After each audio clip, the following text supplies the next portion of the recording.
with police officers going to the hospital. For years, she was the queen of daytime, the voice that cut through the noise, the woman who told it like it was. But now at 60, the headlines aren't about hot topics. Wendy Williams finally confirms what we feared, and it's a reality that's left millions of us asking, what happened to Wendy Williams?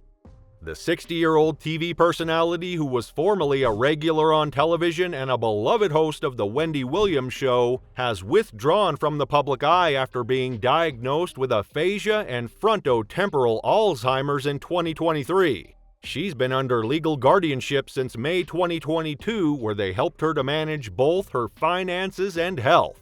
However, the arrangement has not been without controversy, as Wendy recently branded her guardianship as emotional abuse and compared it to prison, seeking for the restrictions placed on her life to be lifted.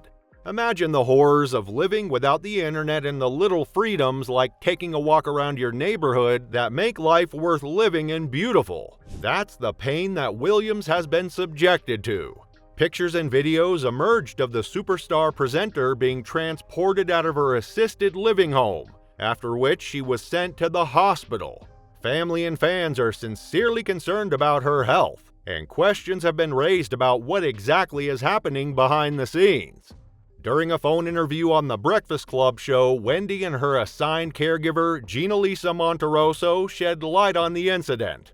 According to Monterosso, in response to Wendy's request, she asked for the police to escort the celebrity to get an independent medical evaluation at a hospital instead of waiting for the evaluation to be done by doctors in the hospital assigned to her by the court. When the cops arrived, Wendy remarked, "I'm tired. I wanted to go to the hospital to talk to the doctor." She insisted that, contrary to popular opinion, she's not incapacitated. She compared herself to other residents of the memory unit she lives in. They can't remember anything, however, I can, so why am I here?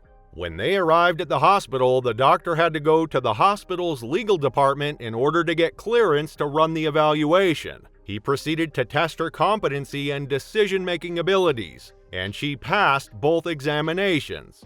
Wendy elaborated that they asked simple questions, such as her birthday and who the current U.S. president is. Monterosso noted that the results of both tests can be utilized in court, with the hope of ending Wendy's guardianship. However, the question on everyone's mind is, will the court admit defeat and restore Wendy's freedoms once again? Reports have surfaced based on sources close to her that the isolation is having a profound effect on her mental state. The lack of familiar routines and the distance from her former life are all taking their toll. But perhaps the most heartbreaking aspect of this story is the reported strain on her relationship with her son, Kevin Jr. Sources indicate that the disconnect, amplified by her current circumstances, is causing significant pain for both mother and son, especially as it's speculated that his mistakes were part of what instigated her being locked up. When asked about what caused the guardianship in the first place, Monterosso replied that it happened after there was an unusual activity with Wendy's bank account. It was suspicious, so the bank reported what happened to relevant authorities, and that was when it all began. Wendy said she didn't mind it initially because it was about her money and keeping it safe, but after a while she got tired of the whole arrangement and wanted to have her former life back. Wendy accused her family members of being responsible for the misappropriated funds, especially her son. Reports indicated that Wendy has expressed feelings of betrayal regarding her son's handling of her finances. She stated that he overstepped his boundaries and used her money wrongly. While she doesn't mind being his supporter, she feels hurt that he had the guts to take her generosity for granted. Despite these accusations, she also expresses that she still has great love for her son. This creates a complex emotional dynamic of love mixed with feelings of being wronged, such that she desires his presence when she is locked up. However, Kevin Jr. didn't take the accusations lying down. He spoke out to defend himself and told The Sun in July 2023 that the charges on his mother's American Express card were just for his usual monthly expenses. He stated that any additional cash was used for his mother's care and maintenance. Before the entire saga transpired, she had always given him access to a credit card, whether it was for an emergency or because he wanted something. According to Kevin Jr., Wendy had saved money for him to live on while attending college. Unfortunately, when her accounts were frozen, his student accounts were also restricted. Yet, he needed to make ends meet. Because of his limited access, he had to rely on his mother's credit card to pay his tuition and maintain his current lifestyle. Hunter's action was not the only reason Wendy was confined, even though it largely contributed to it, making it look like she was making careless decisions because of her memory loss and bad habits. In the early stages of her career, Wendy described herself as a functioning addict, able to still do excellent work while healing from addiction. There were times when her excessive enthusiasm raised concerns among viewers and colleagues. Due to the public knowledge of her struggles, there were other speculations as to why Wendy was placed in observation. Some fans believe her longtime issues with substance abuse and alcohol were the main cause of the decline in her health. However, Wendy claimed she had beaten her bad habits and was going on with her life alcohol-free. Some believed it was not one or the other, but both problems that were the cause of her confinement. Initially, when she was placed in the facility, there were denials, dismissals, and attempts to maintain the illusion of everything being all right. But as time went on, the truth became harder to ignore. And finally, with a level of vulnerability we haven't seen before, Wendy has disclosed the details of her condition. The uncertainty surrounding Wendy's well-being has been a source of constant concern to the public. But with her recent confirmation, we move from a place of speculation to a place of understanding. What are the implications of this news? Will Wendy rise above this?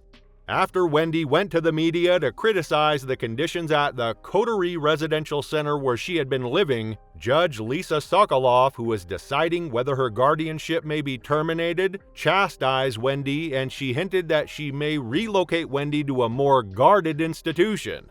In an email obtained by TMZ, Sokoloff stated, "I've always maintained that Wendy will be allowed the freedom she's capable of. I'm not sure how well she can handle her newfound independence if given."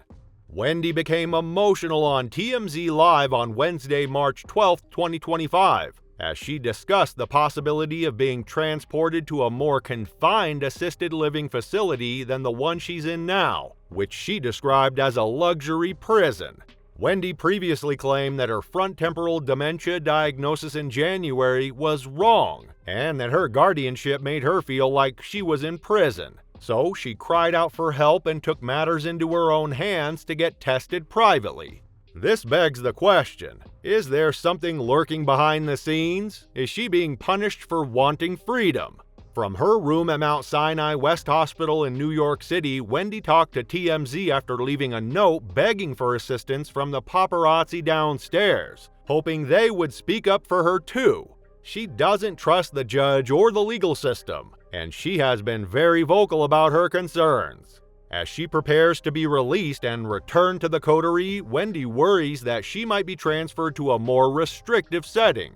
The judge's threat kept ringing in her ears, and she remarked in dismay, "Is there anything more confining than the Coterie? Why is the judge threatening to give me a more restrictive environment?" Wendy is presently experiencing profound anxiety and fear related to a perceived loss of freedom and the potential for further confinement, even after trying her best to regain her freedom. How will her story end? Well, time will tell. And so, the woman who once filled our afternoons with laughter and unfiltered opinions now faces a battle once fought in silence. A battle against a cruel disease that steals not just memories but the very essence of who she was. It's a stark reminder of the fragility of life and the unpredictable nature of health. Do you think the judge should grant Wendy the freedom she seriously longs for, or should she be left for further observation? If you found this interesting, please like, share, and subscribe to the channel.